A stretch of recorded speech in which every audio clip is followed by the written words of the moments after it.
Guys, I'm gonna be doing some, I guess you could say, remakes of some of my videos from last year because a lot of people complained that you couldn't hear me on them very well. So I'm gonna have to delete them and do the review all over again with because my phone I was on recording videos on back then because I didn't have a computer.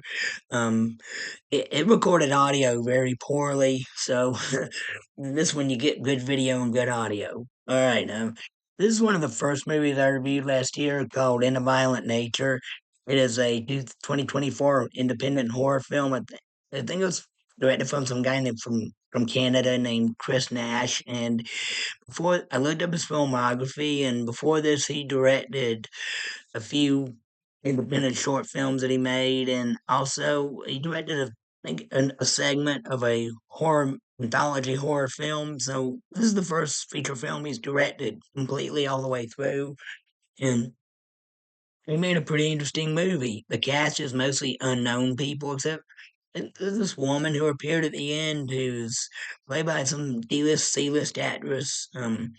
As a cameo, but the cast is mostly just people you've never heard of. Probably their first movie for most of them. And this one, it's about this man who was abused and murdered by bullies years ago, and several years later rises from the grave as a zombie and terrorizes these group of kid group of kids or young adults. I guess they're in their 20s or late teens. They're out camping in the woods, and he's stalking them and killing them off one by one, and he kills them in a lot very some bloody ways, and some of it's really shocking. Like when he kills this one girl with a hook and sneaks up on her while she's doing yoga exercise. That is one of the most shocking kills I've ever seen in any horror movie, in a very creative way. The way he takes her out and takes other people out, or the way he kills her is the most creative.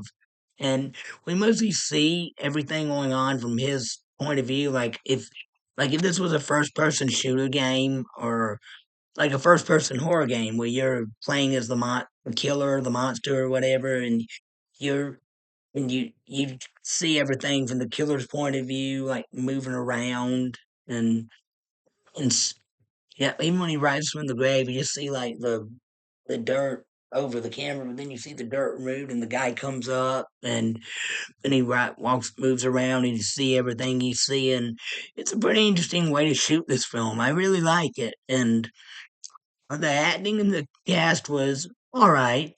There's a few fight scenes with the campers and the killer that are pretty good. Pretty entertaining, but not awesome. It's not an action movie; it's a horror movie. But it is pretty thrilling. You're wondering who he's going to get next, and who's going to live, and who's going to die, and who's going to make it out alive in the end. The suspense gets to you. Plus, there's no score in this movie. There's no music at all playing in the background. No suspenseful movie to keep music to keep the tension going. No, no spooky type music to make it even scarier. No, it's just a just silence, like in real life. Like if you were out in the woods and you all you could hear was like the birds chirping if there's birds nearby, or like animals running around if there are animals nearby, or any whatever noise you hear out in the woods while you're camping in real life. There's no dramatic score in the background, and if you're being stopped by a killer, you're just gonna be here listening out for all that stuff, not the killer that or whether you're not hear footsteps of the killer coming after you. Yeah, this movie is pretty realistic, even though it has a zombie as the villain.